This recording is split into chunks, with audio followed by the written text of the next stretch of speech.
So the new unit is chapters 3 and 4. A lot of chapter 3 is solving polynomial equations and polynomial functions. We just got done doing a lot of linear stuff in chapter 2.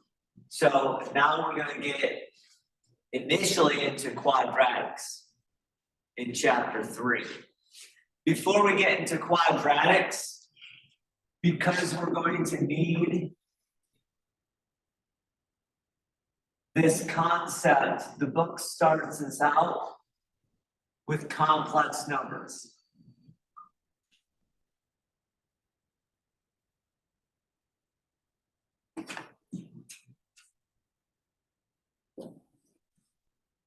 So the book starts us out with complex numbers. Basically, in real numbers,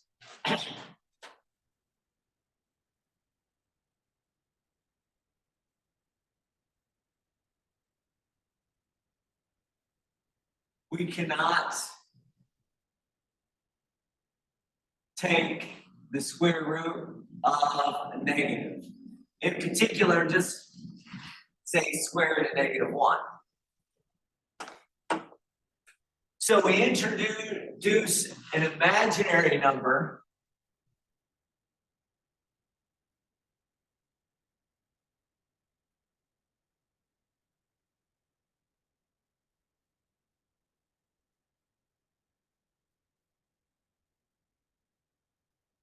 I.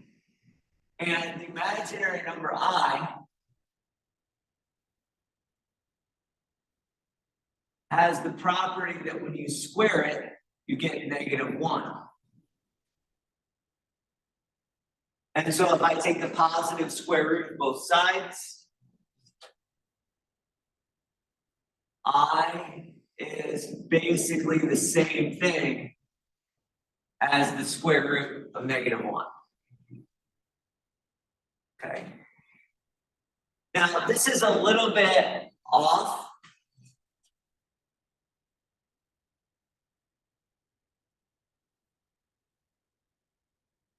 It's not exactly, so I is not defined this way. I is defined this way. Does that make sense? I is defined as I square it and you get -1. It's not defined as the square root of -1 because that kind of gives us some problems. That work? So I is this new number.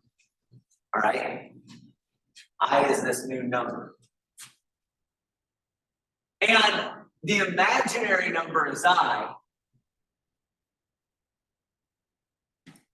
A complex number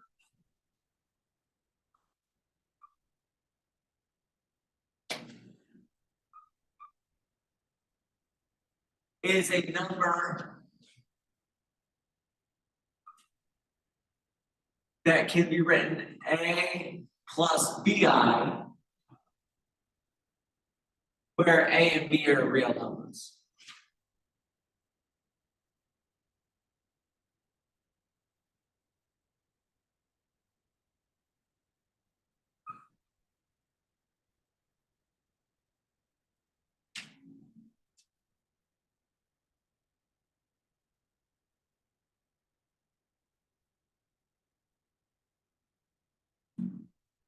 Notice that if B is 0, then A is just a real number, so all real numbers are also complex numbers, right?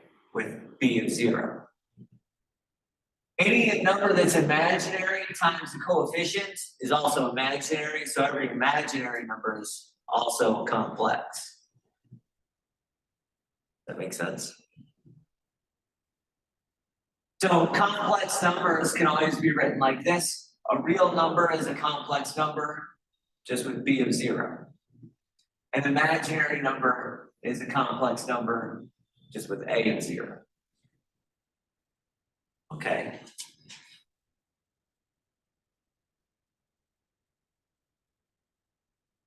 Usually, we call A the real part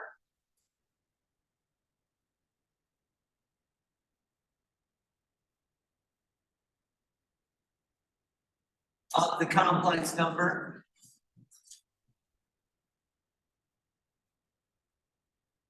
And B is the imaginary part.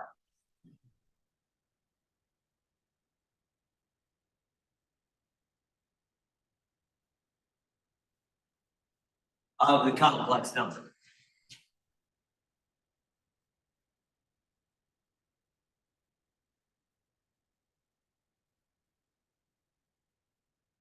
And later on, we'll use this more than we do right now.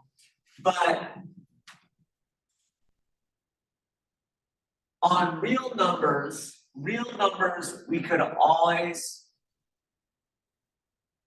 graph on a number line, right? 0 somewhere, and to the right is positive, to the left's negative. Well, complex numbers can also be graphed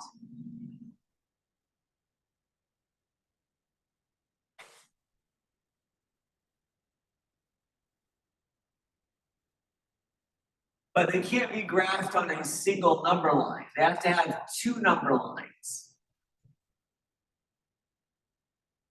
Just like the Cartesian coordinate system.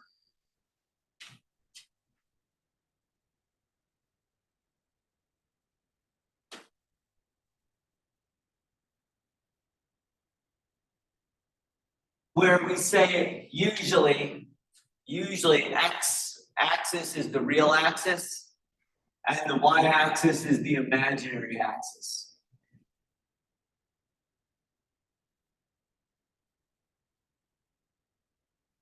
So for instance, if I were to graph 3 plus 2i, 3 plus 2i would go to the right 3 units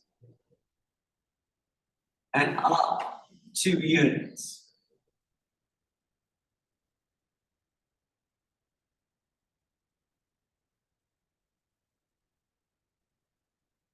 So it'd be that point graphed in the Cartesian coordinate system, the complex Cartesian coordinate system. And 1 minus 2i, so going to the right, 1 unit, down 2 would get us there. That would get us to the point 1 minus 2i. And you can figure that out from there. It's not a big deal. So the A is the real part, the B, I is the imaginary part.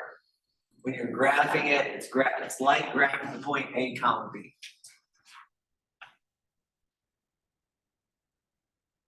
All right.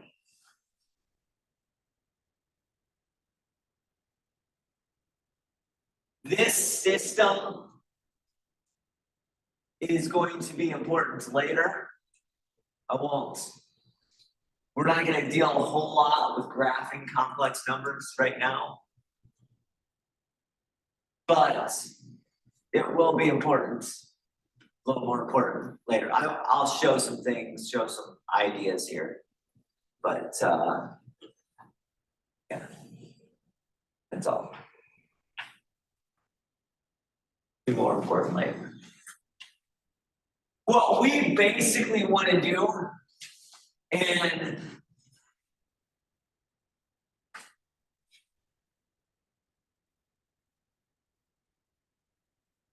three, one, is add, subtract, multiply, and divide complex numbers. All right. So mostly in 3.1,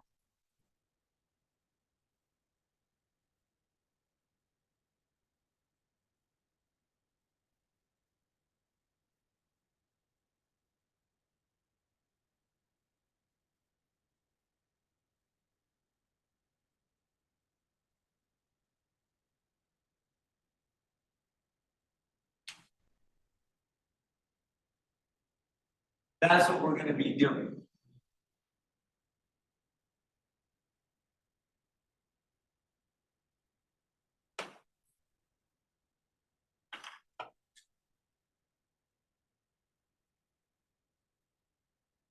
And when you do this, it's going to behave, or these are going to behave a lot like polynomials. All right? With a particular twist of complex numbers that we have already mentioned.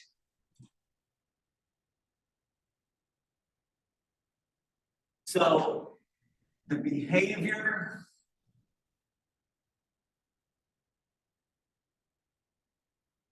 is like polynomials.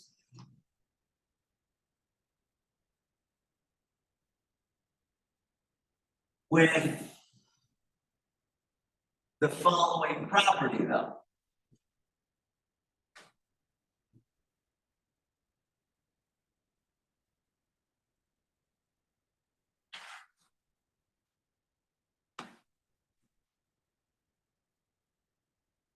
When I had a polynomial and I had x squared was just x squared, right? It didn't change into anything special. Now, when we have I squared, I kind of works like a variable, but it works like a variable with this special property, that I squared is -1. And so that allows me to get anything with an I squared in it back to a regular complex number. Anything with an I to the third, or an I to the fourth, or I to any power, any whole number power, can be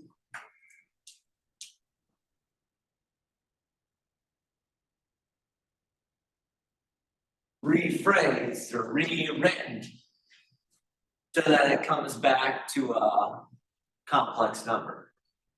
Okay. And what I mean by that is, so for instance, when I see an I, that's just going to be an I, right? I'm going to treat it kind of just like I do a variable, although this has a special meaning.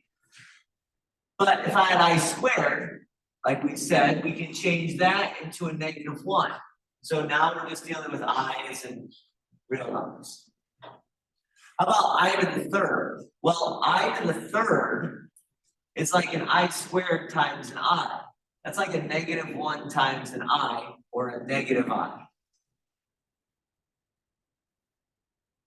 Everybody okay with that? Times. And then what about an I to the fourth? Well, I to the fourth is like I squared times another I squared. -1 times -1 is just a positive one. Now think about that fact. If I to the fourth is just 1, then what's I to the fifth? Well, I to the fifth is like an I to the fourth times an I. That's 1 times I, which is just an I.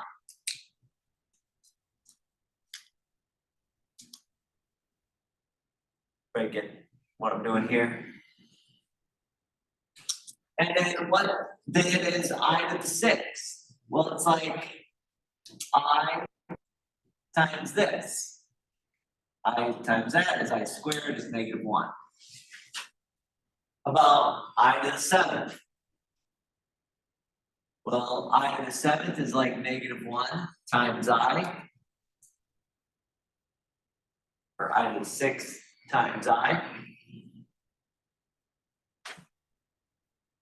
I to the eighth. Well, that's like I to the fourth times another I to the fourth, or -I times I, which is 1. So you see, you get this 4 pattern revolution of multiplication by i's. You just keep multiplying by I over and over and over again. You go I, -1, -I, 1. I, -1, -I, 1. It'd be the same thing if we started with an I to the 9th, and then an I to the 10th, and then an I to the 11th, and then an I to the 12th. I to the 9th, is I times I to the 8th. It's gonna be an I to the 10th, -1. I to the 11th, -I. I to the 12th, 1. There's a lot of different ways to see that pattern, but you can see that every 4th power of I gets us back to 1, and then we start the pattern over if we just keep multiplying by more and more i's. Does that make sense? So this ability, this special property that I squared is -1, allows us to, when we add, subtract, multiply, and divide, to always get an answer that's a complex number. All right? No matter how many i's I multiply together, I can either write that as I, -1, -I, or 1. You okay with that?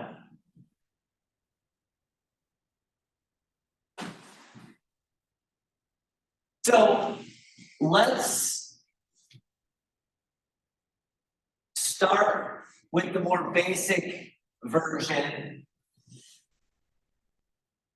Let's add and subtract.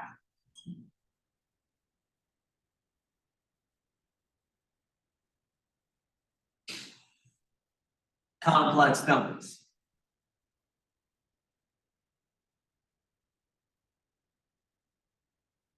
Like I said, most of the things that we do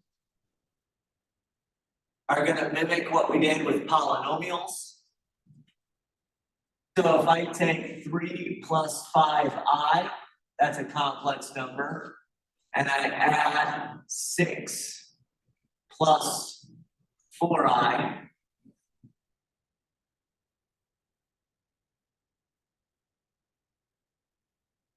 nothing is outside of the parentheses, so I can kind of drop the parentheses. And then when I say it's like polynomials, it's like combining like terms. We have real parts, 3 and 6, that I can combine to get 9. And then we have imaginary parts, 5 and 4. Well, that also combines to give us 9. So I get 9 plus 9i, and that's my final answer.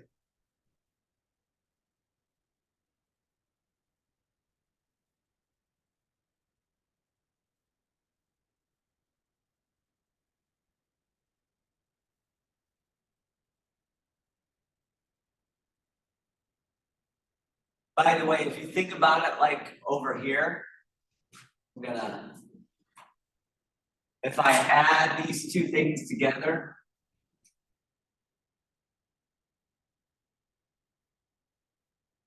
three plus 2i plus 1 minus 2i, basically what happens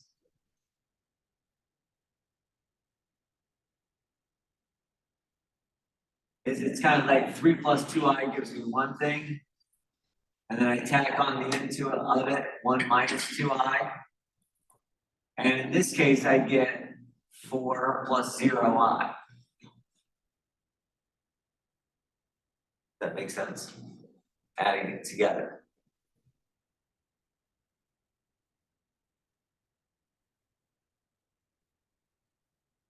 So graphically, that's what's happening.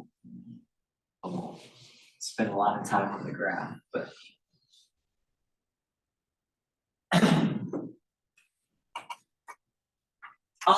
when you're subtracting, things work very similar. So similarly, let's go 4 minus 5i minus 6 plus 11i.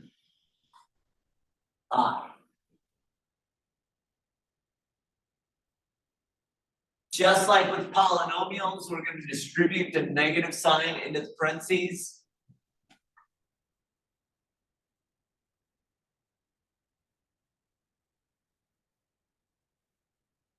When I distribute the negative sign, I get -6 and then -11i.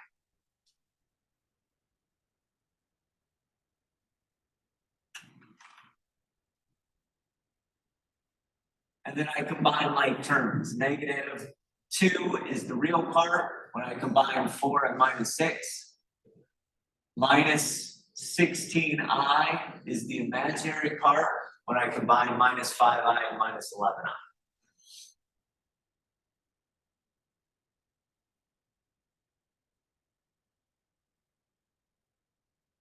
They're pretty straightforward.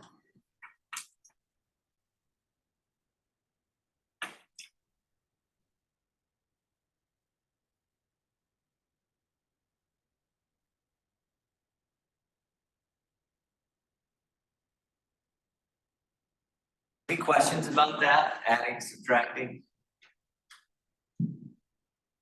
Pretty good. Good. Oh, I should raise that. Fine. If we want to put coefficients, like real number coefficients, out in front,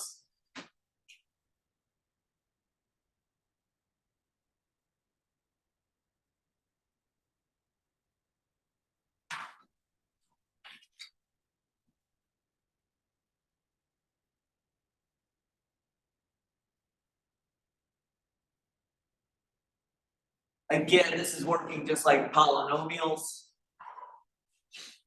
I'm just going to distribute the coefficients out front. 5 times 2 is 10. 5 times -3i is -15i, minus 15i.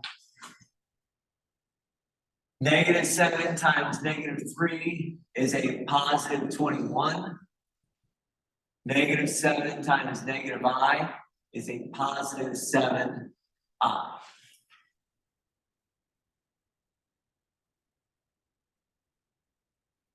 Combining like terms gives you 31 minus 8i.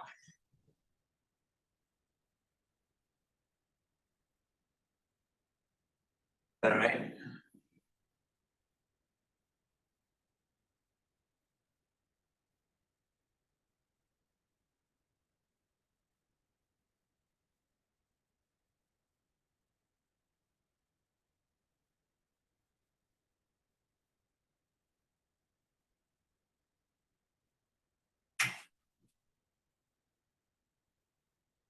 Now, sometimes you may have a complex number that does not include I, but rather includes a square root of a negative. So, like if somebody said, let's take 5 plus the square root of -36, and then add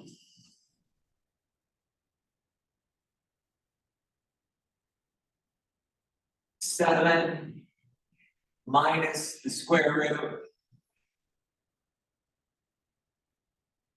of -16.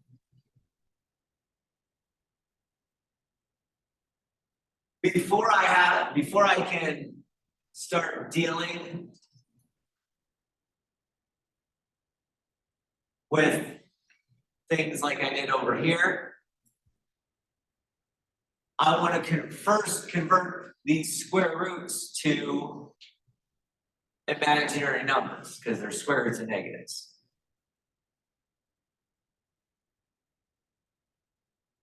So hopefully we can do this. The square root of 36 is 6. Since I have a square root of a negative, that's going to be 6i. So the square root of a negative gives me the I. And then the square root of 36 gives me the 6. 6i, or I times 6. Plus, this is going to be 7 minus. Be careful about that. This is a minus. These minuses that are outside and inside cannot cancel each other out. That doesn't work like that, right? Minus under the square root converts to an I. We can't just simply pull it out. So we got minus square root of 16 is 4. Square root of negative 16 would be 4I.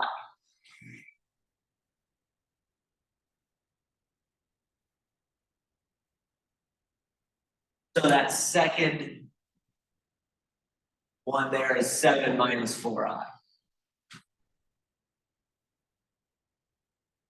Combining like terms 5 and 7, combining 12, 6I and minus 4I, combine to give me 2I.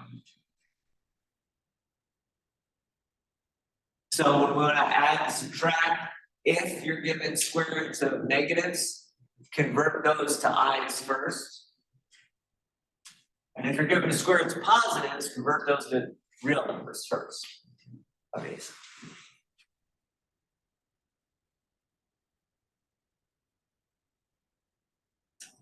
that okay for the adding and subtracting of complex numbers? I feel comfortable with that. So adding and subtracting complex numbers is essentially just like adding and subtracting polynomials, which means we're combining like terms. Sometimes we have to convert to i's before we can combine like terms, but other times we don't. So let's multiply complex numbers.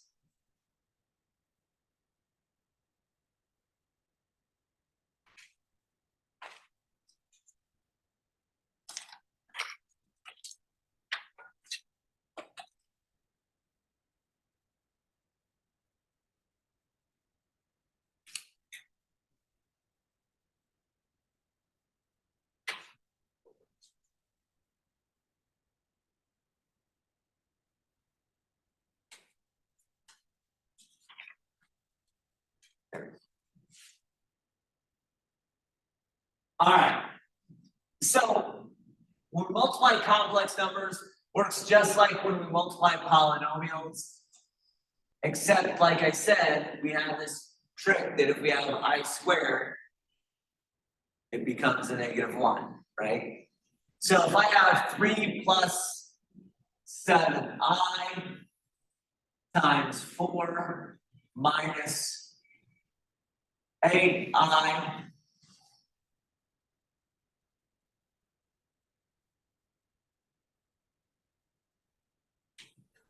and we want to multiply those, just like when we multiply polynomials, I have 2 terms over here, 2 terms over here. So I'm going to take my first term, 3, and multiply it by both terms on the right. 3 times 4 is 12. 3 times minus 8I, well, 3 times -8 is minus 24. So 3 times minus 8I becomes a minus 24I. 7I times 4 is 28I for the same reason. And then 7I times minus 8I gives me a minus 56 I squared.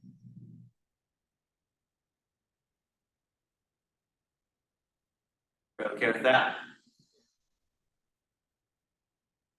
This is where it turns interesting.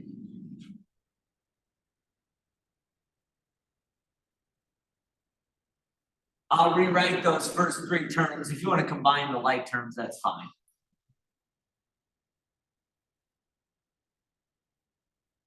That I squared is a -1.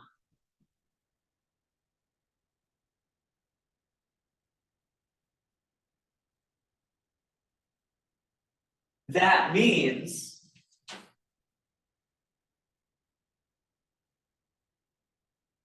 my actual problem is 12 minus 24i plus 28i plus 56.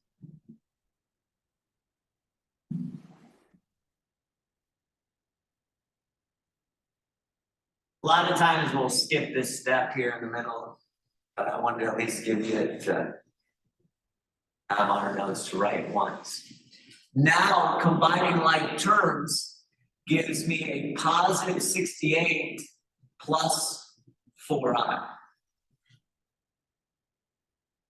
So it works just like polynomial multiplication. And then I have to say, well, every time I have an I to a higher power than 1, I can reduce that to something else. In this case, we I squared.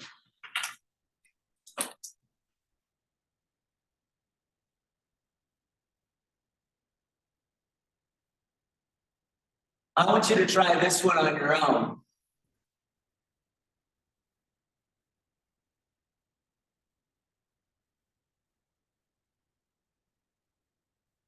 Find this one.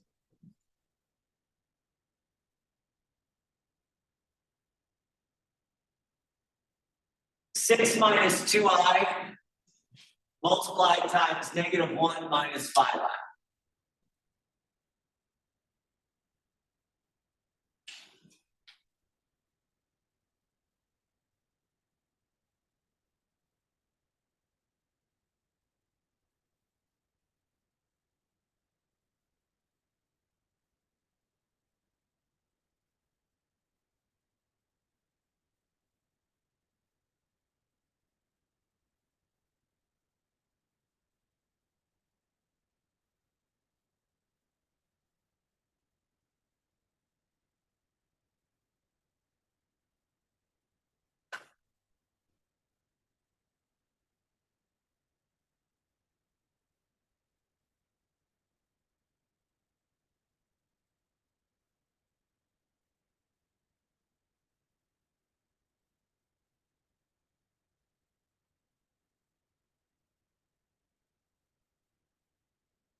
All right, so in this one, you should have ended up with -6 minus 30i plus 2i plus 10i squared. Now this I squared is a -1. Knowing that, again, some people would combine the i's at this stage.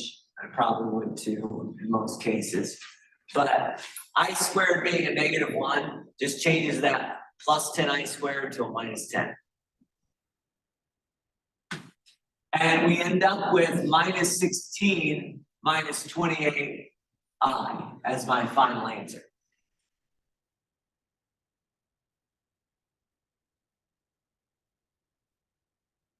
If I get that.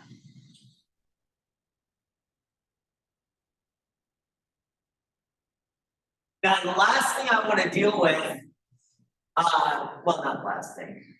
Let me rephrase this. There's a couple big concepts I want to show you in terms of multiplying. The first is this. If I multiply -9 underneath the square root times negative 36 underneath the square root.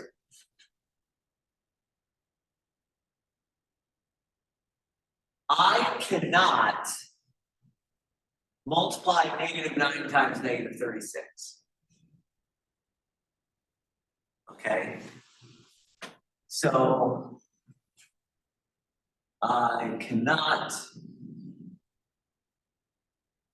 do the square root of negative 9 times negative 36. And you might say, well, didn't we learn a long time ago, back in algebra, at some point in time, that if you take square root of A times square root of B, it's the same thing as square root of A times B? Right? Didn't we have that rule? Well, this is a rule, but this rule only works for positive numbers. Okay? If you have a negative number underneath the square root, that rule does not work. Okay? This is a rule for positive numbers only.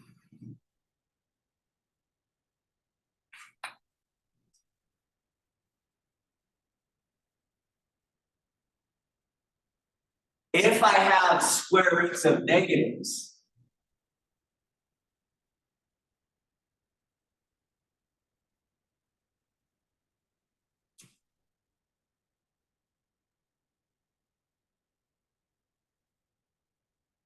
we must convert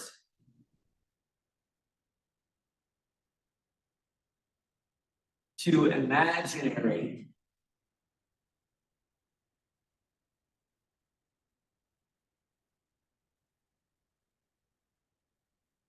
before we multiply.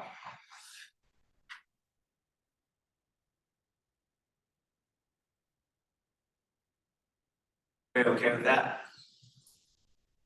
So we have to convert things to imaginary numbers if we have square roots of negatives before we multiply.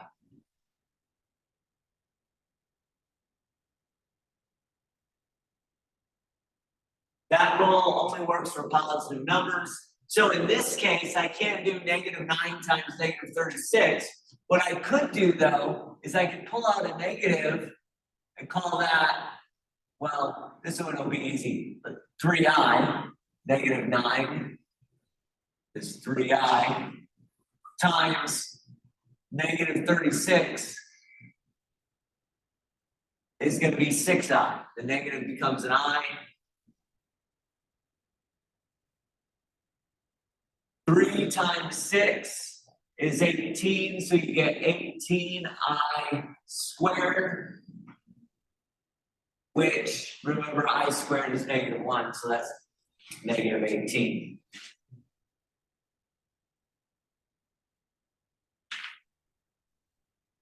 So that is one thing that you have to watch out for with square roots and negatives. You have to convert them to i's before you start multiplying. If you start multiplying underneath the square roots, that's legit, but only if the numbers underneath the square roots are positive. If the numbers underneath are negative, then I have to convert to imaginary before I multiply.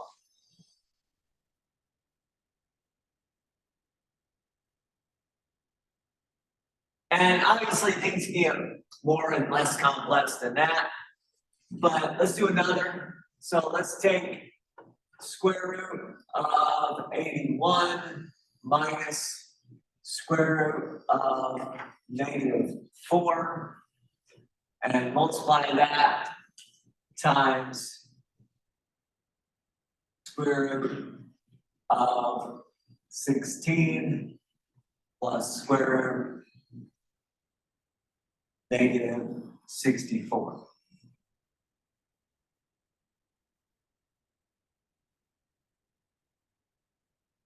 Square root of negative 64. Good. Why don't you go ahead and do that on your own?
Alright, so just as, this is just, an exercise in converting, and remember what all the square roots are. When I deal with square roots, most of the time, in section 3.1, it's gonna be nice square roots of perfect squares, okay? But in general, you could have square roots of any number. So if you had square roots of 5, it'd be the same principle. But in 3.1, I typically, when I have square roots, it's square roots of perfect squares or square roots of negative perfect squares. So square root of 81 is 9 minus square root of -4. -4 has a square root of 2.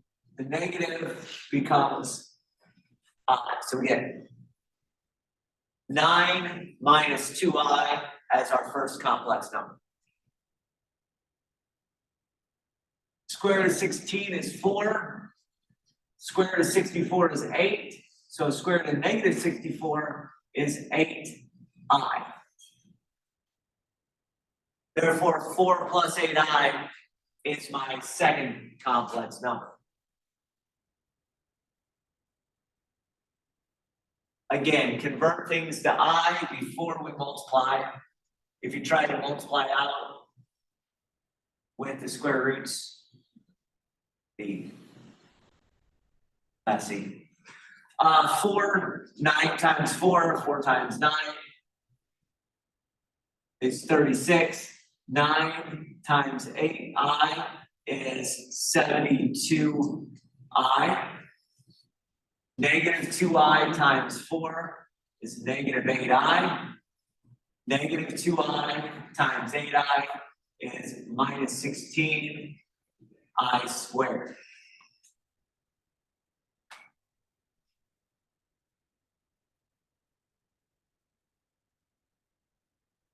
I'll combine like terms and then convert the minus 16i squared into a plus 16.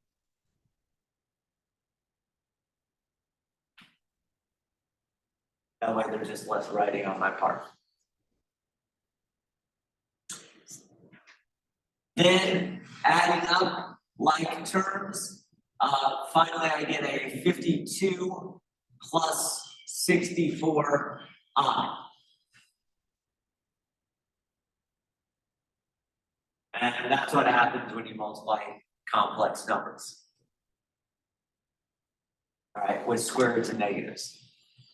Just remember, when you do this, when you have square roots, 2 negatives underneath the square roots, you have to get rid of the negatives before you start multiplying. Convert those negatives underneath the square roots to i's before I multiply. And that's with square roots of perfect squares or without.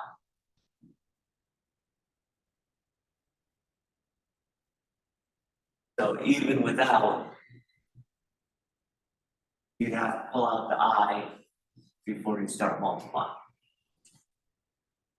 Oh. Now, one more multiplication problem to do. Actually, maybe 2.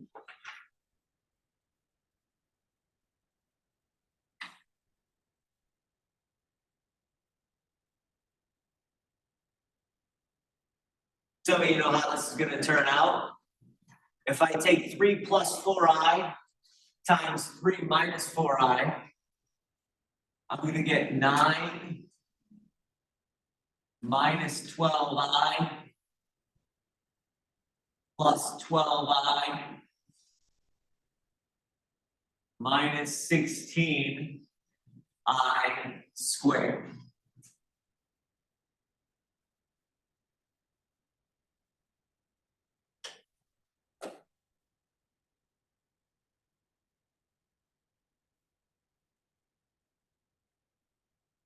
Notice that I get 9 minus 12i plus 12i plus 16, which gives me 9 plus 16 is 25, and then 0 i's. By the way, if you come up with something like this in Moodle, and it tells you to do real part plus imaginary part, and you have to fill in the boxes, this would be 25 in the real part, and you just put in a 0 in the imaginary part, right? So if you have to fill in boxes for your answer, that's how you do it. Just use 0 if there's no I. And the same thing would be true if there's no real part as well. Just put a 0 here, plus whatever the imaginary part was.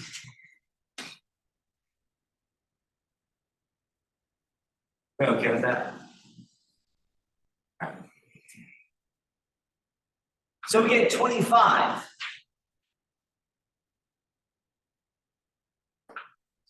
Now, if you look at those two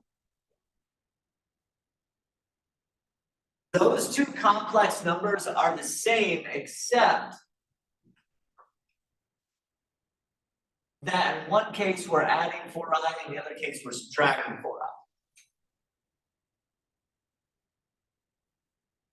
Those two types of numbers are called complex conjugates.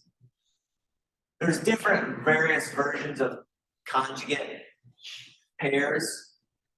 This is the idea of a complex conjugate.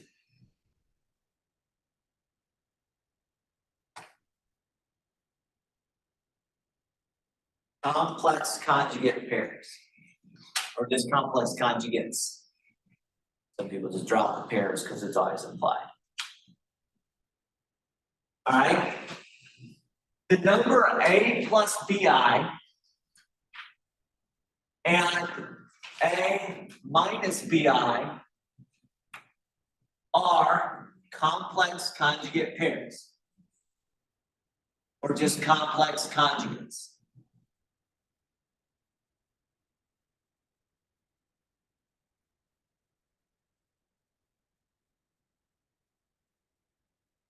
And no matter what A and B are, if you multiply A plus BI times A minus BI,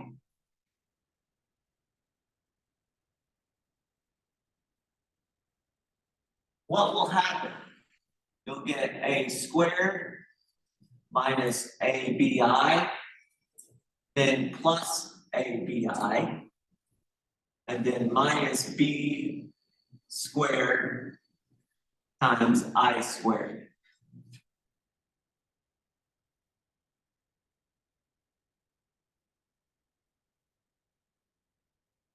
The middle terms always have to cancel out, and you'll get A squared plus B squared, which is a real number.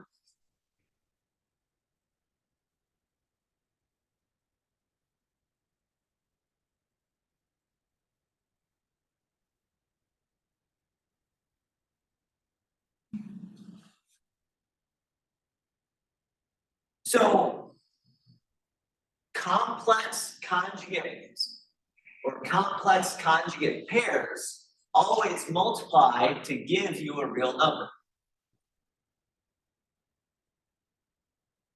That's very important if we want to divide complex numbers. Right? So this is an important property, especially if I want to divide complex numbers.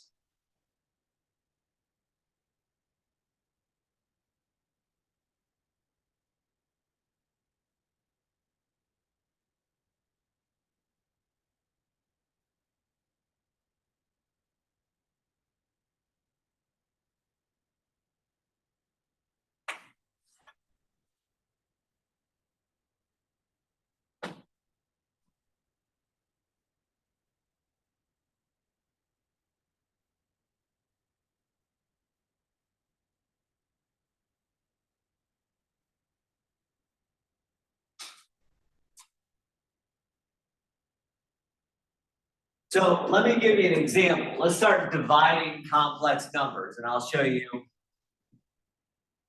kind of what's going on. So let's say we want to divide a complex number, and let's make it straightforward. Let's divide 7 by 3 minus 2i.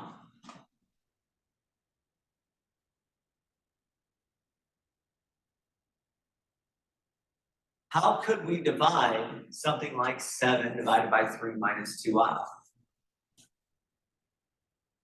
A lot of people will think back and mess up the property that they should be thinking of. We have a property that says if you have one term in the denominator, then you can divide the first part by that term and the second part by that term. That's a property of fractions, right? It's basically the distributive rule with division. Or if you look at it right to left, it's adding 2 fractions with a common denominator. How that works. So it's adding 2 fractions with a common denominator going right to left. It's the distributive property of division going left to right.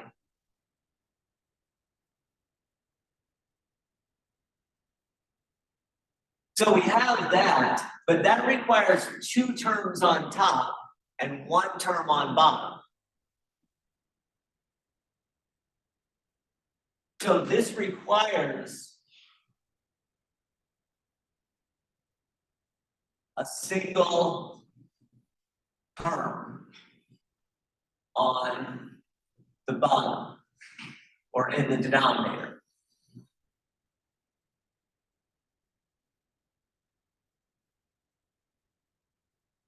No, let's do that.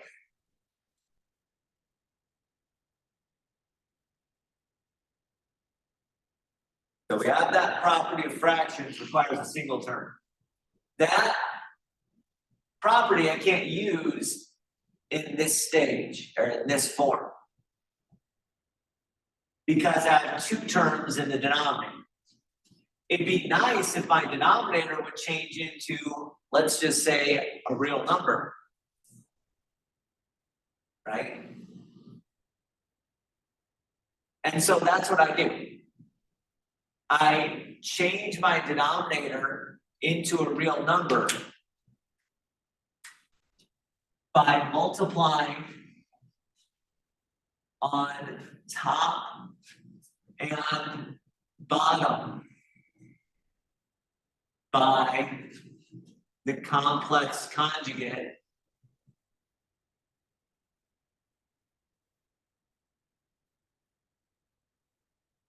of the denominator.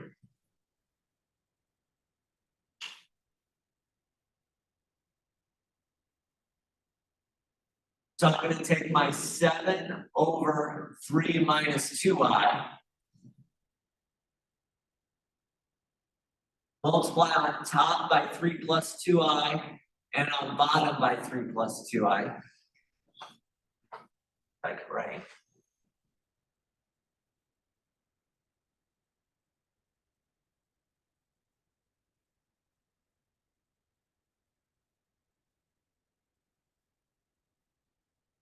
And then what will happen is I will get 7 times 3, that's 21.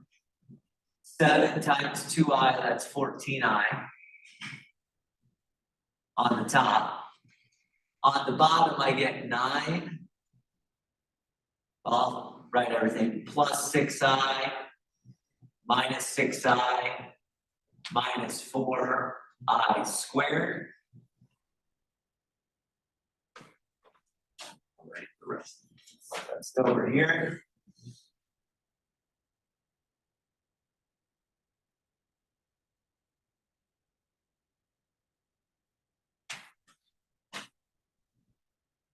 So we would get 21 plus 14i divided by, this would be 9 plus 4, which is 13. So we get 21 plus 14i over 13. So if you said, what is 7 over 3 minus 2i? I would say, well, it is the complex number 21/13 plus 14/13 times I. Obviously, those aren't really nice whole numbers, but they're still a complex number. So when you divide by a complex number, get back a complex number. As long as you're willing to, do the math. That makes sense?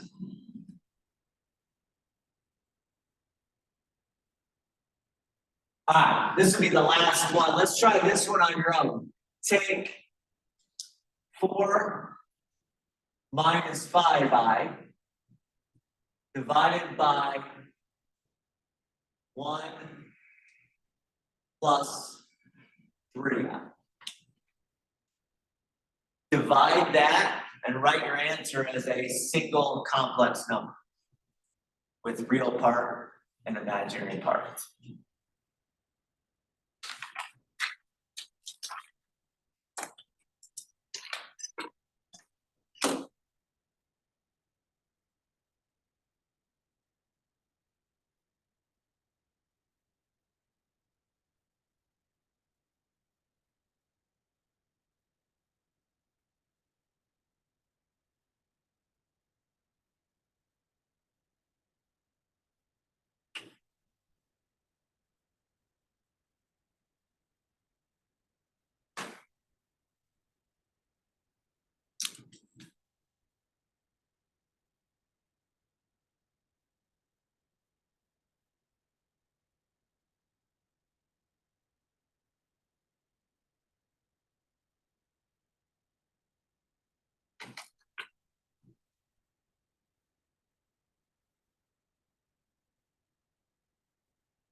All right, so let me go through this.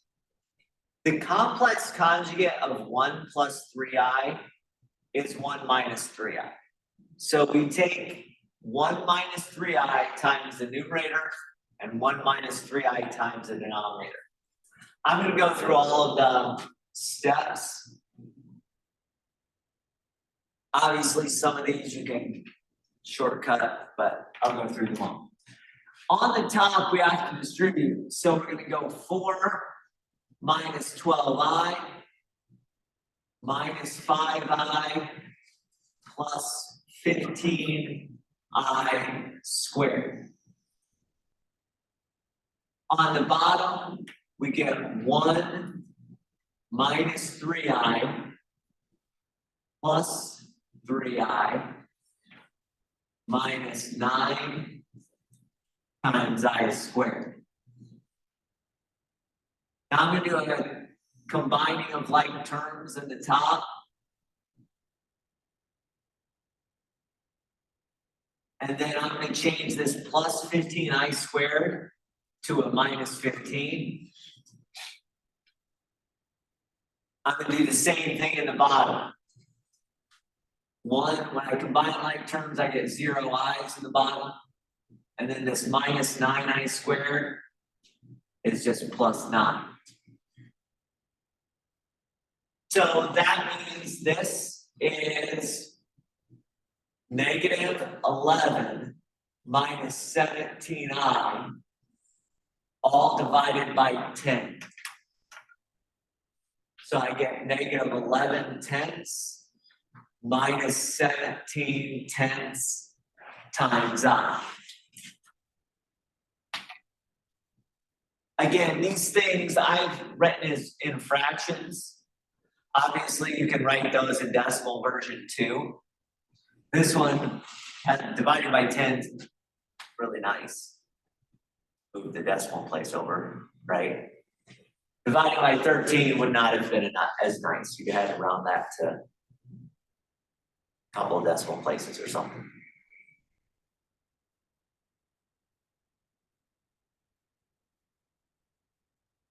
Very comfortable with that? Dividing. So dividing is simply multiplying by that complex conjugate on top and bottom. Again, complex conjugate of the denominator, not the numerator. And then that'll give me a real number in my denominator. And it's really easy to divide by a real number. I just take the first part, divide it by the 10, second part, divide that by the 10, and I get my complex number that I'm looking for. Okay with that? Now that's probably more than what we really need in the next couple of sections as far as the complex numbers go, but that's how math books do it, right? They cover a lot more than probably what you need. But you should know how to add, subtract, multiply, divide complex numbers right now, right? Know the general concept. We're going to see complex numbers in our next few sections. So that's why they started with complex numbers in 3.1. All right. Now, in section 3.2, it's a fairly long section. It's quadratic functions.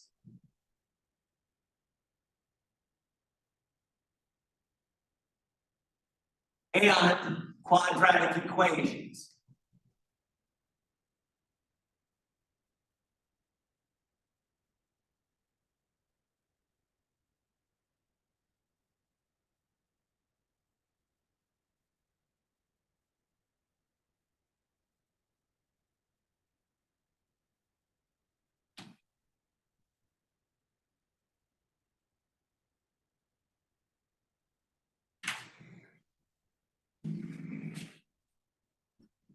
So let's start with quadratic functions.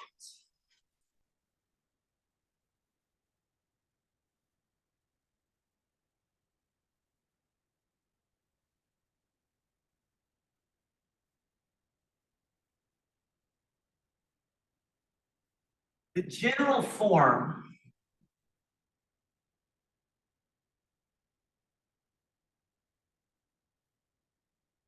or at least what the book calls the general form.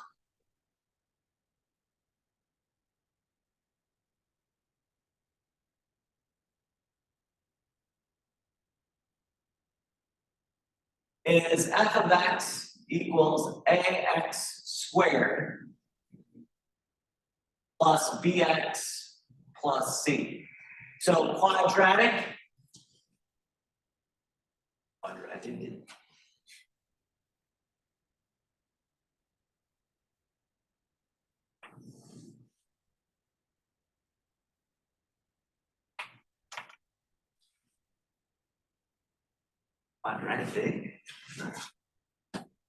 I don't know what I'm doing here today. That's better. I don't know, one of these days I'll get it right. Spelling throws me off. Quadratic. Yeah, good. I'm looking at stuff. Don't even know why. I don't usually make that mistake, so. I don't know. I misspell things from time to time, but that was a not very common misspelling of mine. Oh well. Anyways, general form looks like this. Okay. The graphs are going to look like parabolas.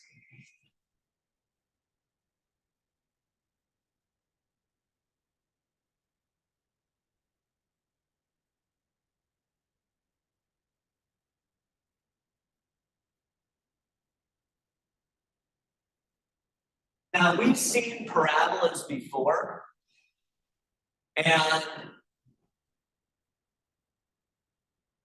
we could also think of quadratic functions in another way, right?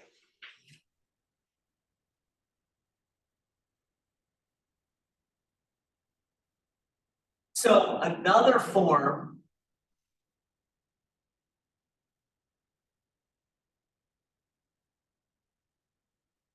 would be, I'm going to use a different quadratic function. G of x equals a x minus h squared plus k.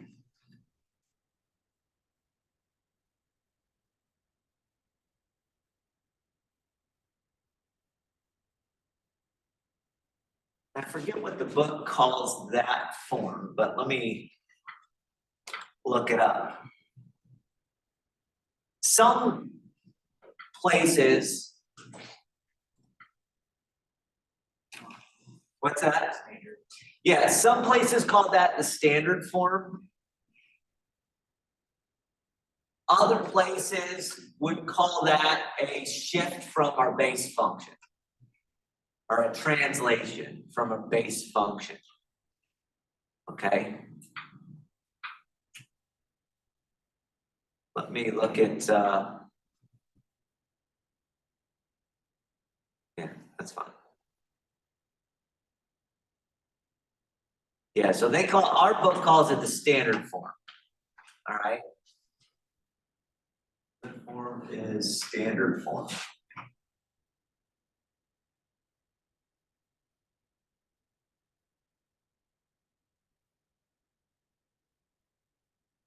And the standard form is a shift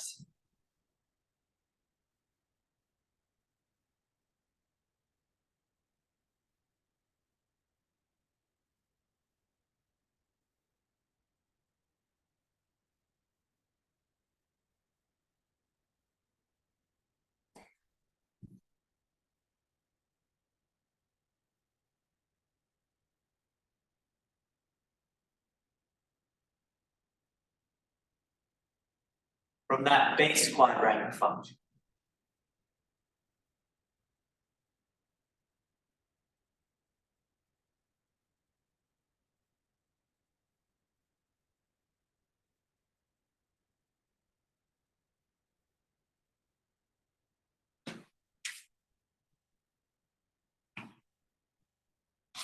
So that's the language we will use.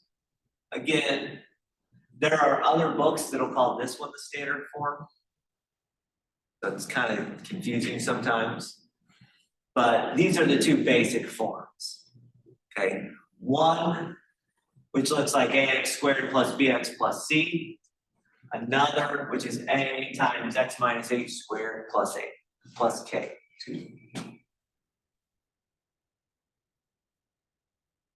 Now, we're always going to be looking for key parts of these quadratic functions. Okay? We're going to look at some key features of quadratic functions. 3, 1, 2, 5, key features.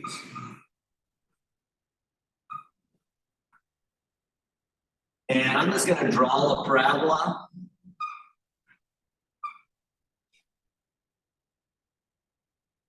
Let's say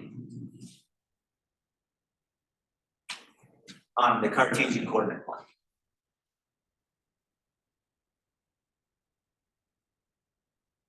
Probably the feature that sticks out the most is the minimum value of a parabola drawn like this.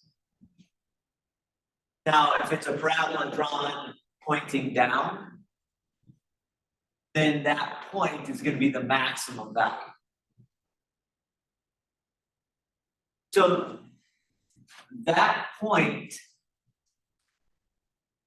that designates the minimum value of the parabola is called the vertex.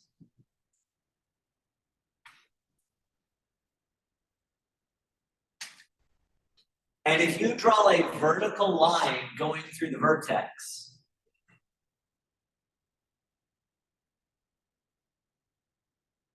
that is a line of symmetry of the parabola. If I've drawn this correctly, this vertical line is a line of symmetry. That's an axis. You call it the axis of symmetry.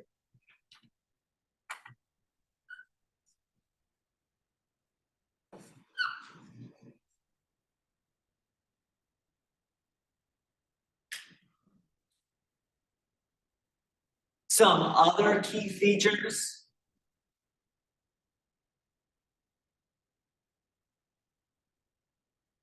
This parabola, the way I've drawn it, crosses the x-axis in 2 spots and crosses the y-axis in 1 spot. So it's going to have a y-intercept and 2 x-intercepts. This parabola here.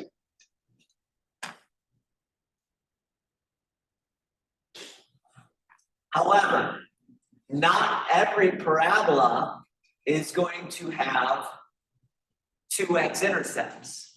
If my Cartesian coordinate plane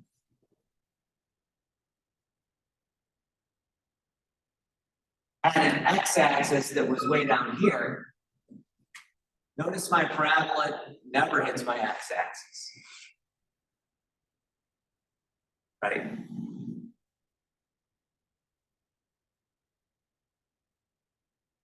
So the vertex is a key feature that all parabolas have. Axis of symmetry is a key feature that all parabolas have. All parabolas will have 1 y-intercept. But then certain parabolas will have 2 x-intercepts. Certain parabolas will have no x-intercepts. And there is a way to get a parabola with 1 x-intercept, and that's if your x-axis hits your vertex. Okay. Let me just draw for now.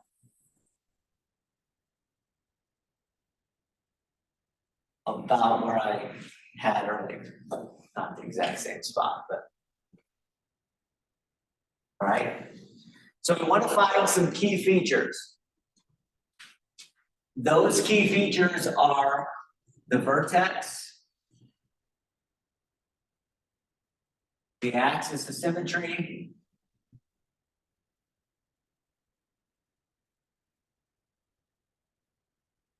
The y-intercept.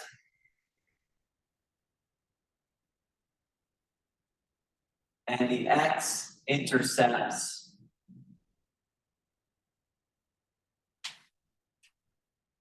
If they exist.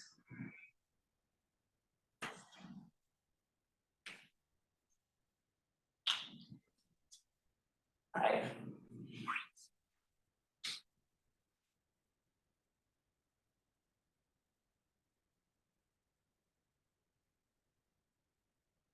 That work?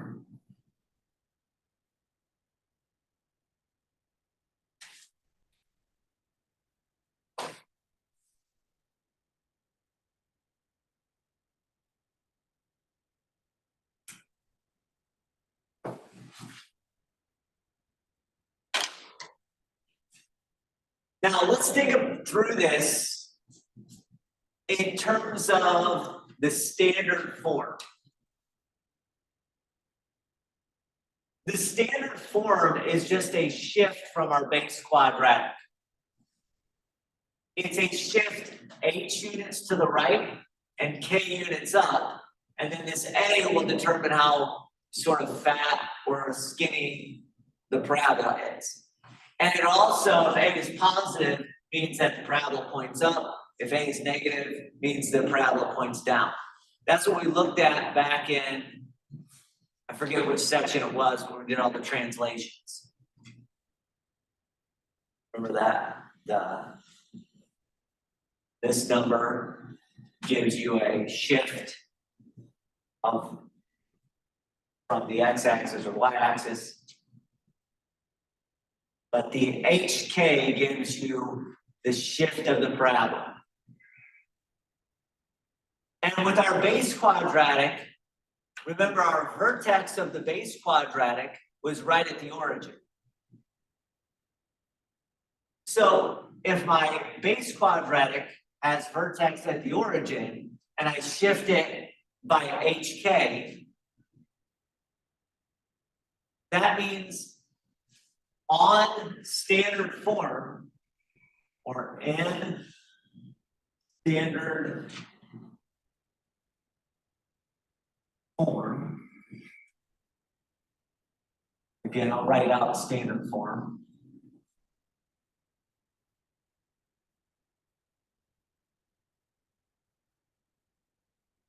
The vertex is at point H K.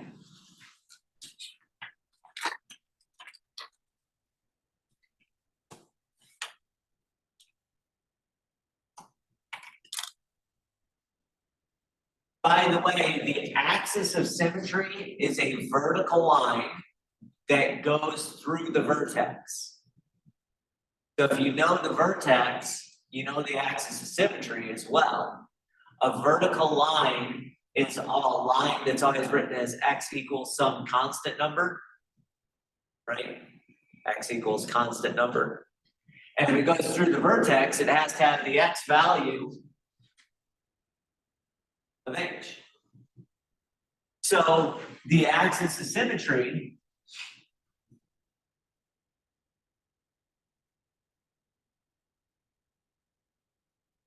is the line x equals h. Again, that's a vertical line going through the vertex.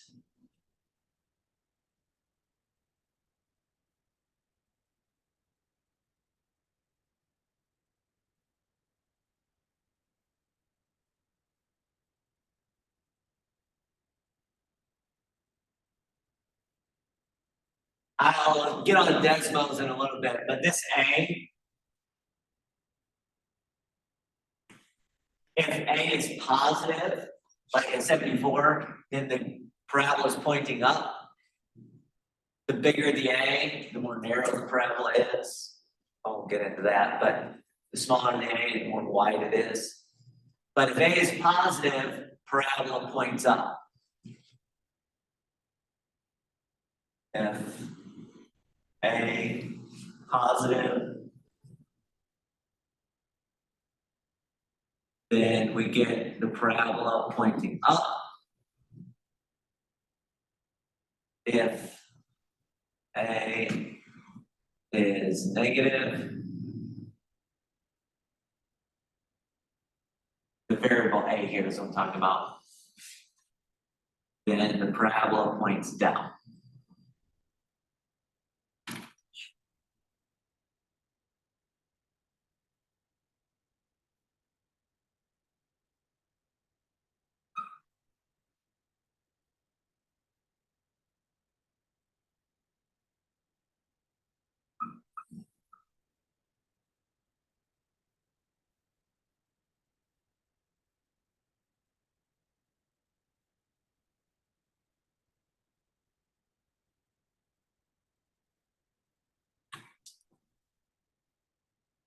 All right?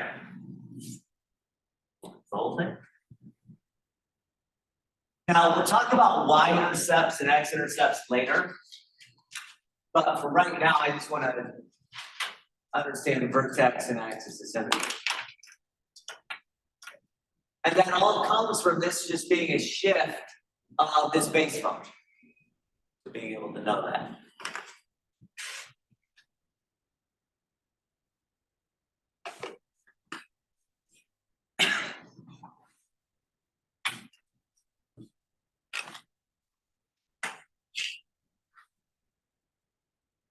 All right, so let's think about in general form.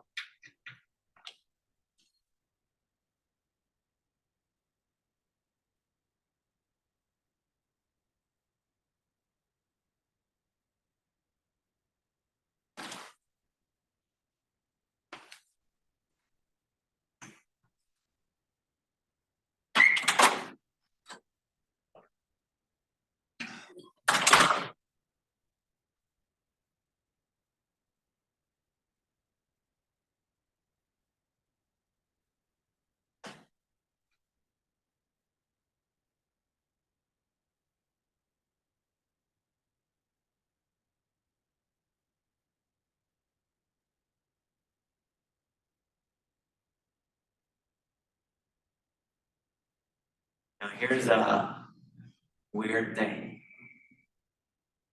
The vertex has an x value, which is opposite of b over 2a.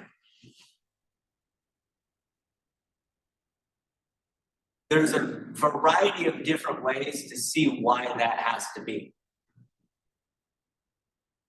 But I'll show you a couple of them as we go through this. In just a couple of minutes, I'll show you why it has to be one way, and then next class, I'll show you why it has to be that way in another way. Messy, long answer, but you'll get what I'm talking about. By the way, if it has an x value opposite of b over 2a, how do I find the y value? By plugging in. So to find the y value,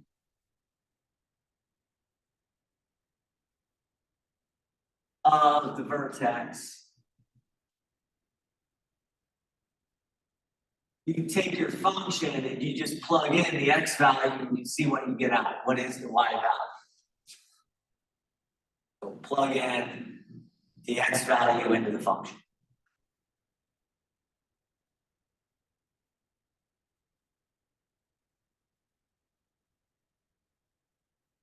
Now, axis of symmetry.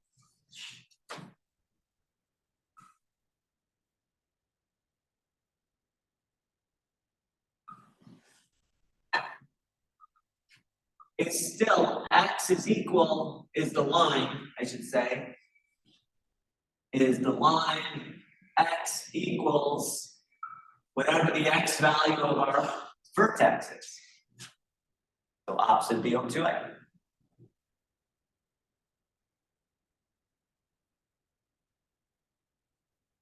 And just like over here,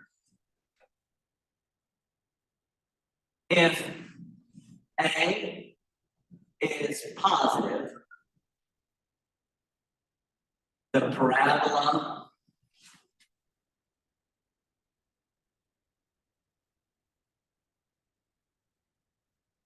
points up.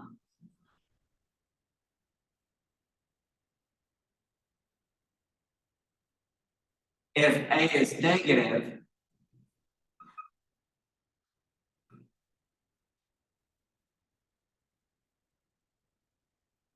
then the parabola points down.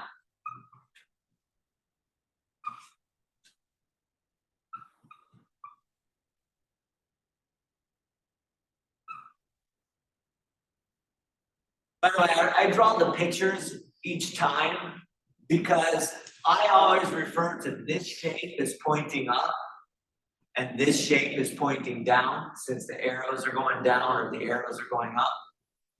Other times, some instructors may reverse that, say, oh no, that looks like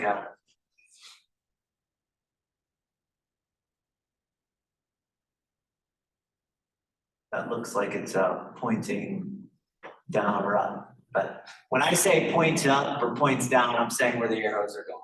Arrows are pointing down, arrows are pointing up.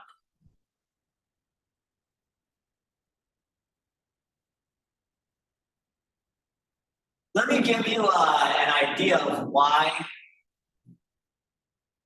the vertex has x value opposite b over 2a. All right? And I'm going to do so by going from this form to this one.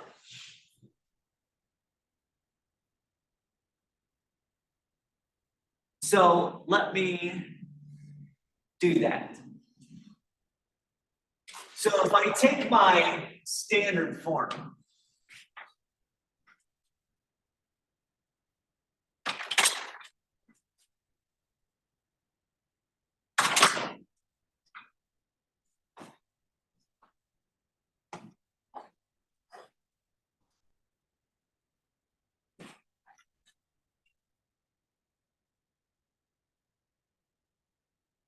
so standard form.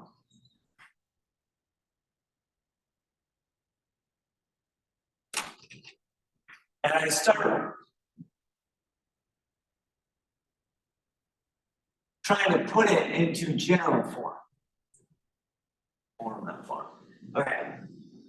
So g of x equals a times x minus h squared plus k.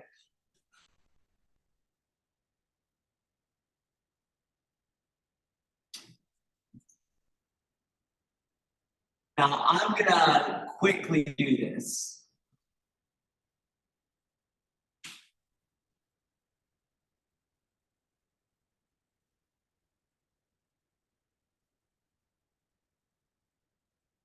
All right.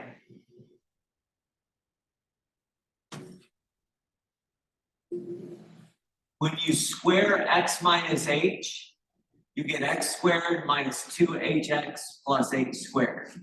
Again, I'm doing that very quickly, I know, but that's what it is. And so you get ax squared minus 2a times h times x plus h squared and then plus k.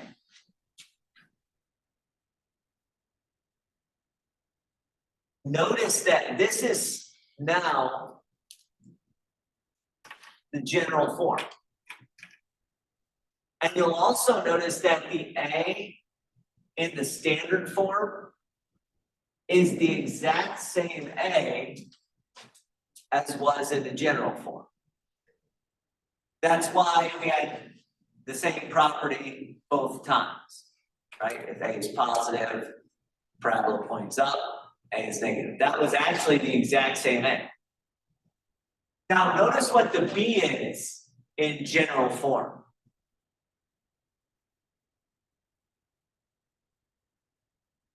This is the general form.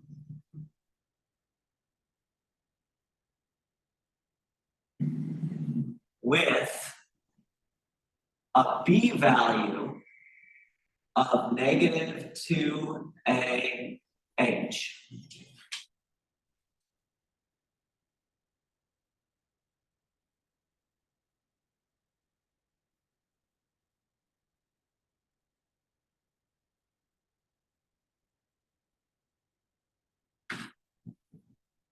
Now, if you think about this, divide both sides by negative 2A.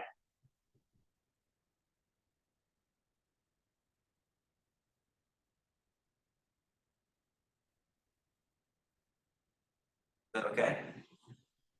I didn't show the steps, but if I divide by negative 2A, let's write that in, divided by negative 2A.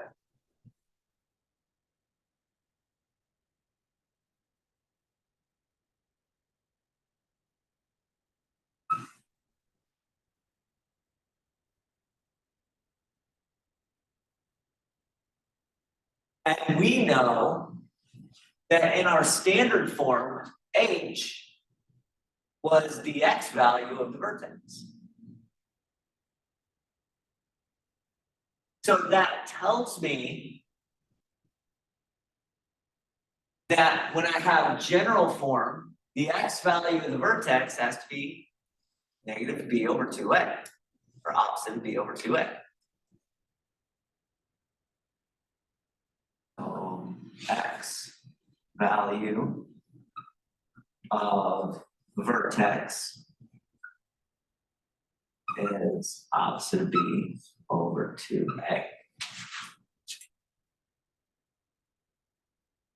By the way, getting the Y value of the vertex, you could do that.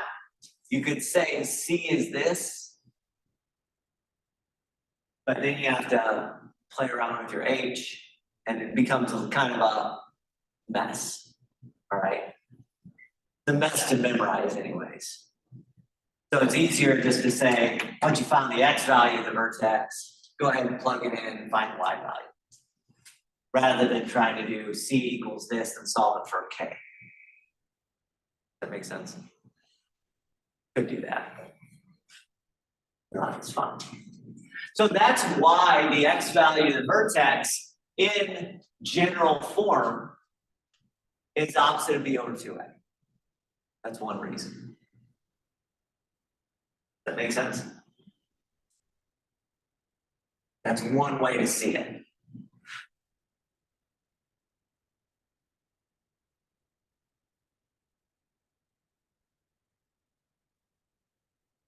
All right.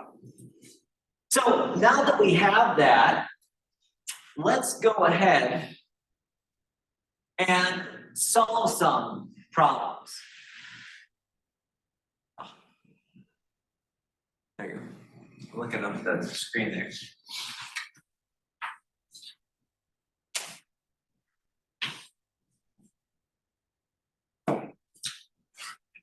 So let's go ahead and find the vertex, axis of symmetry,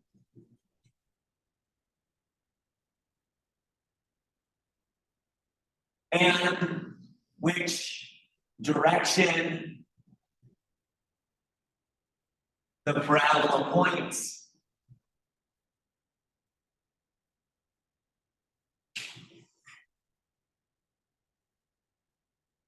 Of the following functions.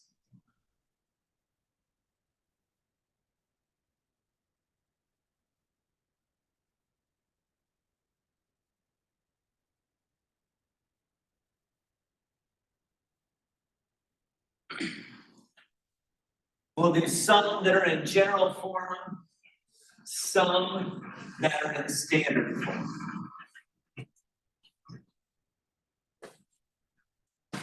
It doesn't matter if I call these f of x or g of x. So let's do this one. F of x equals 2 times x minus 4 squared plus 5.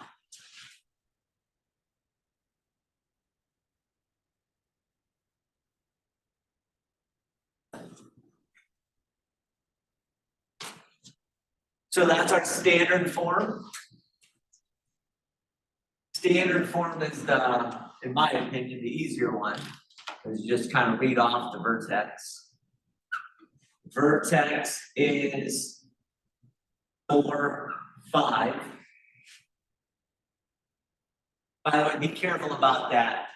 Remember, in here it's x minus h.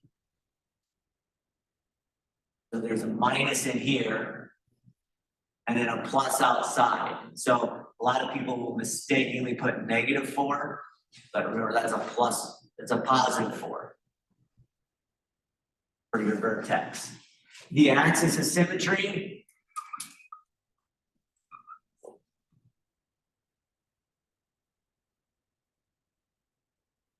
is simply the line x equals 4.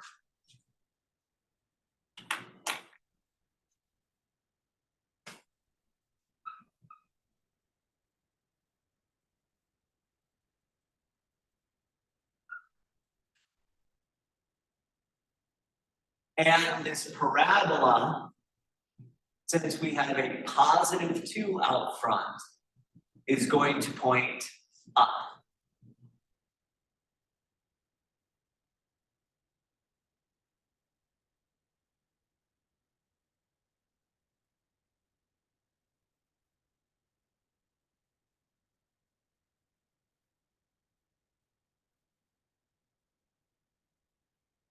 Since the A is a +2.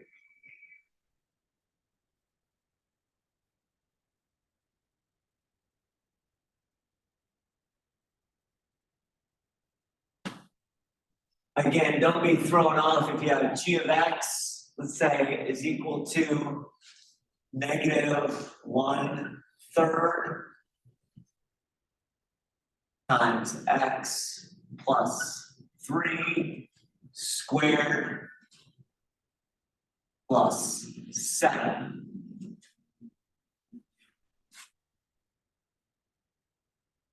So -1/3 times x plus 3 squared. The x plus 3 quantity is being squared plus 7. The vertex there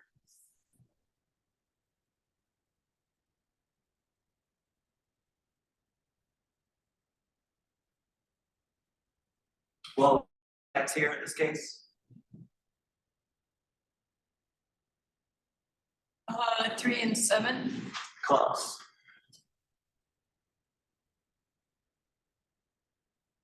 What's the x value? What is -3, yeah. -3. okay? Then the y value is a +7. But yeah, watch out for that. Again, that negative, it's always x minus h. And that's regardless of whether the number in front is positive or negative. That doesn't affect the vertex. So it's always x minus h. So if you have x plus 3, it has to be x minus a -3, right? To give you the x plus 3. So vertex is -3, 7. Axis of symmetry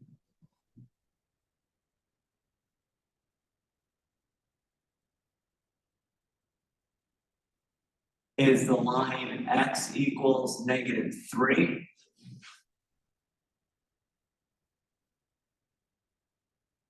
And then this parabola points down because A is -1/3.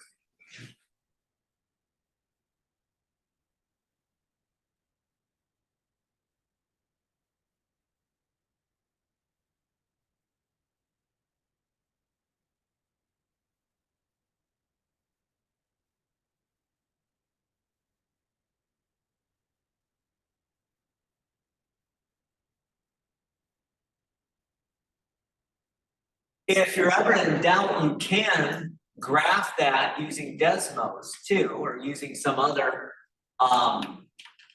feature. So let me go ahead and graph both of those. Cut that off. All right.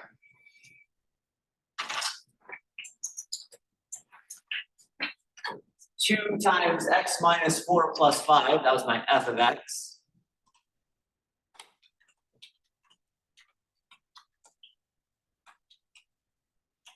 X minus 4 squared plus 5. So I get this red parabola here. Again, points up.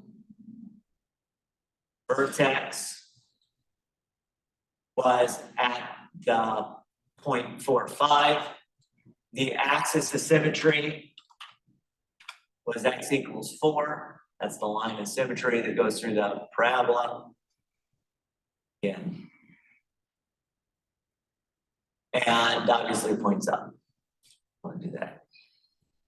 The other g of x was equal to negative 1/3 times x plus 3 squared plus 7. I'm sure I have it. Sure enough, my vertex is at negative 3, 7. The axis of symmetry is x equals negative 3 for that one. And it points down.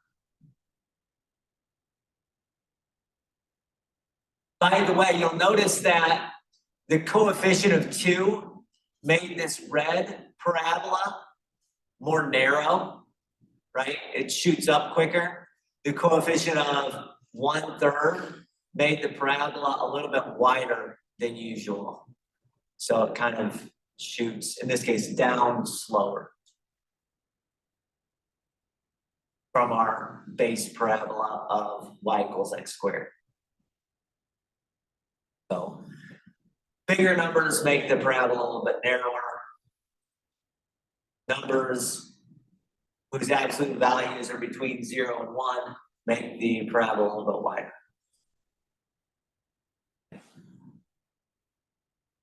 You'll also know on this green, notice that on this green parabola, we have 2 x-intercepts. On this red parabola, there are no x-intercepts. And that's a fairly common thing. Some parabolas don't have any x-intercepts. Others will have 2. There are, on occasion, parabolas that will have 1.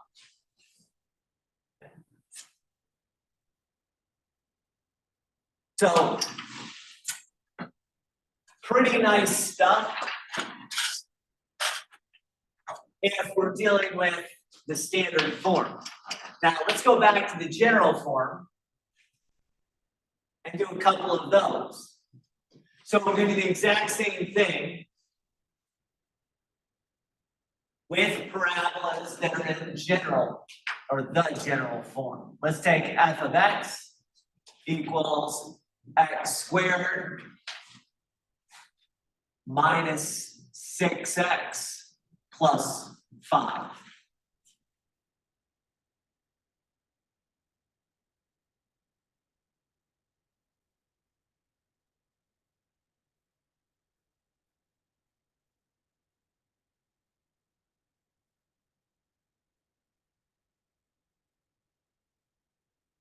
Now we're going to start by finding where the vertex is. And if we're given the general form, we're given this form here, it's opposite of the b value. Now in this case, the b value is a negative 6 divided by 2a. And in this case, the a value, since the coefficient x squared is 1, the a value is 1. So I get negative of negative 6 all over 2 times 1.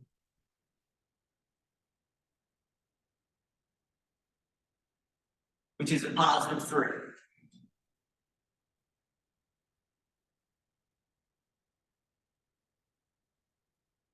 So the vertex has x value of 3. That means if I want to find the vertex's y value,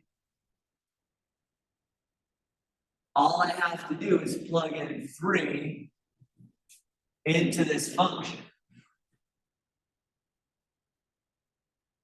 3 squared minus 6 times 3 plus 5.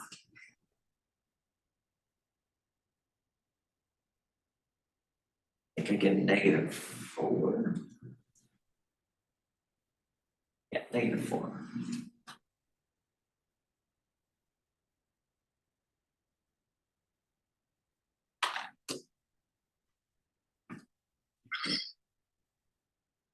So the vertex we found is the point 3, -4. And that means the axis of symmetry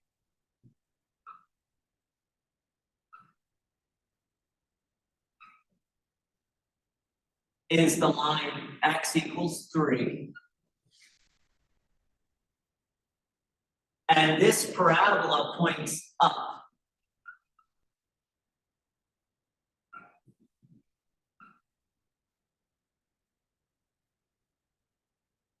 A is a +1. So it points up.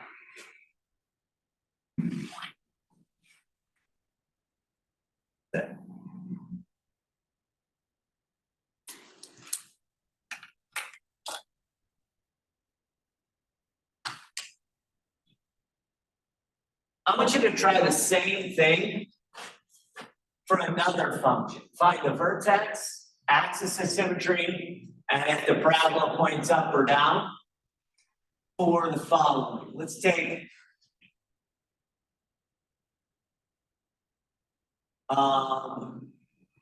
2x squared plus 10x minus 21.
Alright, so the x value is opposite of b over 2a, which in this case is opposite of 10 divided by 2 times 2. And what you end up with is an x value of negative 2.5. You could write that as a fraction too if you'd rather. It's fine, whichever way you like it. Since the decimal ended, I used the decimal version of it, so. But if you want to write negative 5/2, that's fine, negative 2.5, that's fine. The y value is what you get when you plug in negative 2.5 into the function. So 2 times negative 2.5 squared plus 10 times negative 2.5 minus 21. Okay, and when I calculated that, I got a negative 33.5 as my y value. So my vertex is negative 2.5, negative 33.5.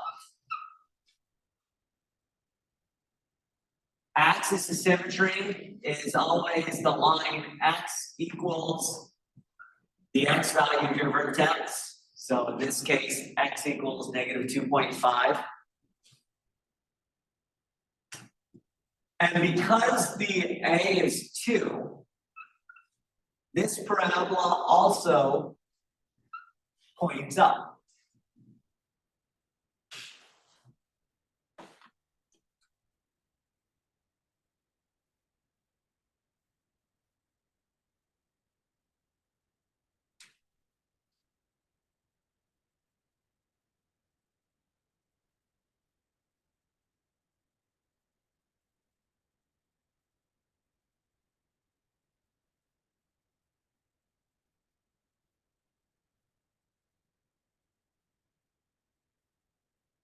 By the way, both of these examples cross the x-axis at 2 places.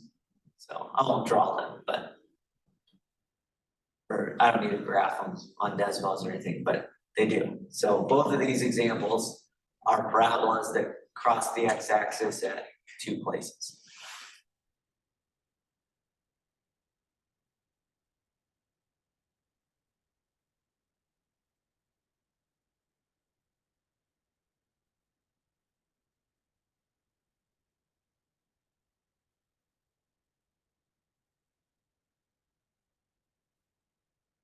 Oh, yeah, everybody okay with that? Pressure is, but. Okay. Now, that is a big part of section 3.2. The other part of section 3.2 is solving quadratic equations. And let me motivate this if we want. So let's say we want to find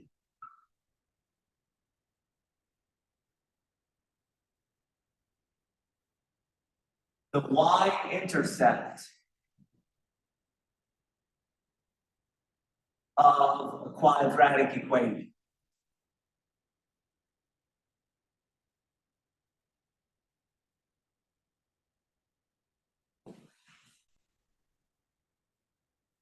Remember how we found the y-intercept with linear equations and with absolute value equations?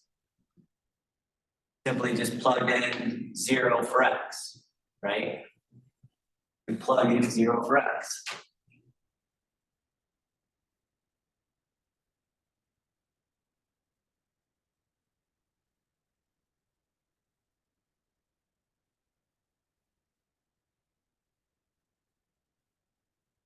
So I'll do an example in a second.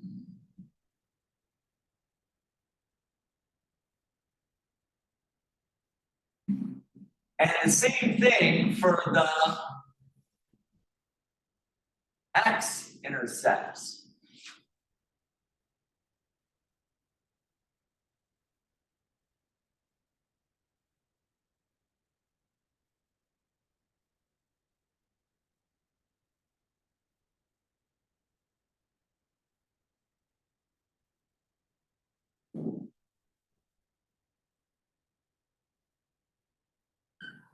We're gonna plug in 0 for y and solve it.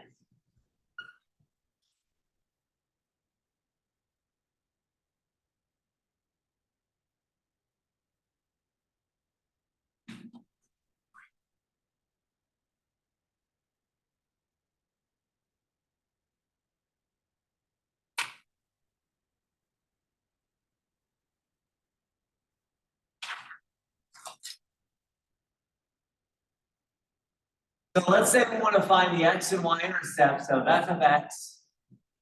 I'll do general form. Let's go x squared minus 3x minus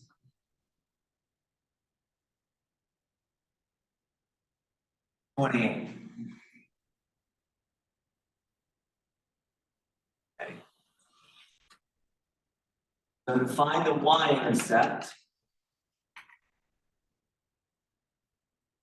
1 and 0 for x.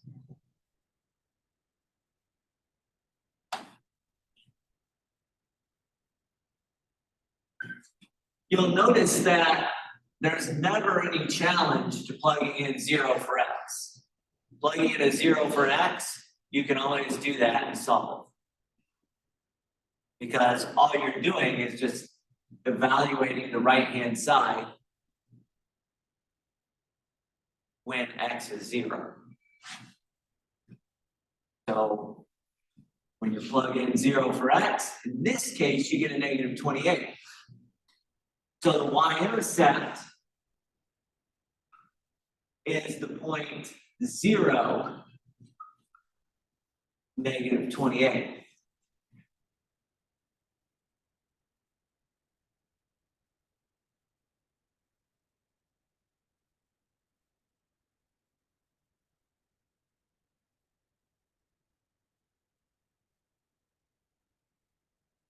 Now for the x-intercept, we have to plug in 0 for my y value, which is just my output value.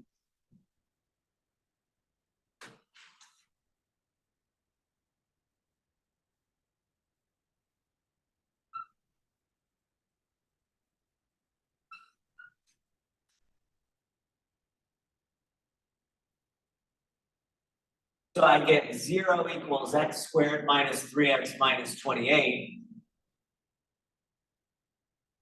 And that means I have to solve this quadratic equation.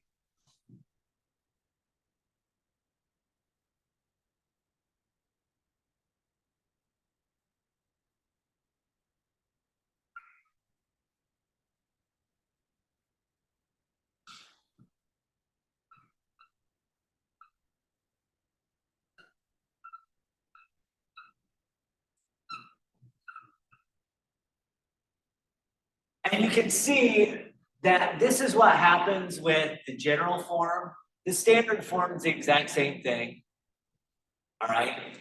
So the standard form, let's say we wanted to find the x and y intercepts.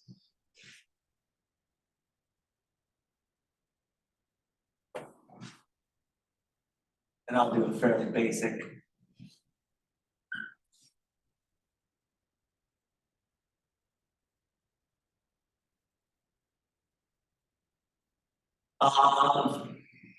G of x equals x minus 5 squared minus 7, let's say. I need different numbers. So to find the y-intercept, plug in 0 for x. I can plug in 0 and then simplify the right-hand side. Got 18. Trying to do that in my head. 25 minus 7. You got 18.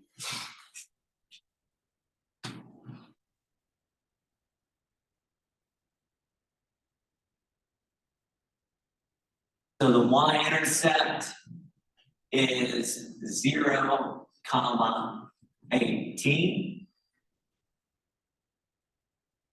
To find the x-intercept, we got to plug in 0 for y. Again, that's just the output.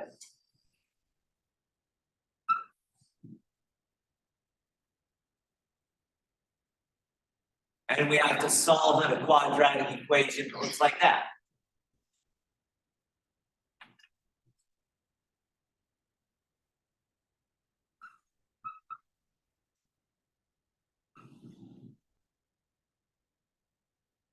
This quadratic equation.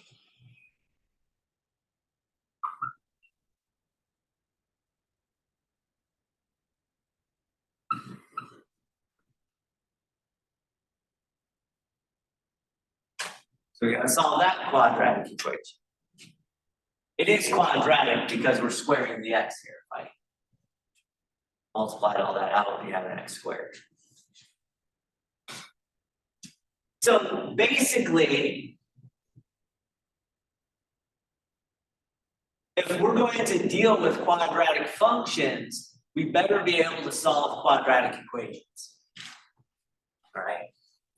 And that's kind of what we're gonna do all of next, well, not all of next class period, but the majority of next class period, we're gonna be solving quadratic equations. And we need those tools if we're ever gonna find x-intercepts and apply those. And then later on in this chapter, we're gonna deal with polynomials of higher degree, and we're gonna try to solve those. And we'll have to have the tools of solving quadratic equations at that point as well. Does that make sense? Okay. By the way, both of these are solvable in fairly straightforward manners, straightforward ways. But I won't get to that today. That work? So y-intercepts, you just plug in 0 for x. That's always really easy. You can just simplify the right-hand side. Simplify the right-hand side. To find the x-intercepts, you got to plug in 0 for y and then solve a quadratic equation. So we're going to work on solving quadratic equations next class period as an extension of 3.2. Right? We're about halfway, maybe a little bit less than halfway through the concepts of 3.2 so far. Okay. All right, well, I'll end a little bit early today. Yeah, a little bit early, but not very much. So next time we'll come in, we'll start solving quadratic equations.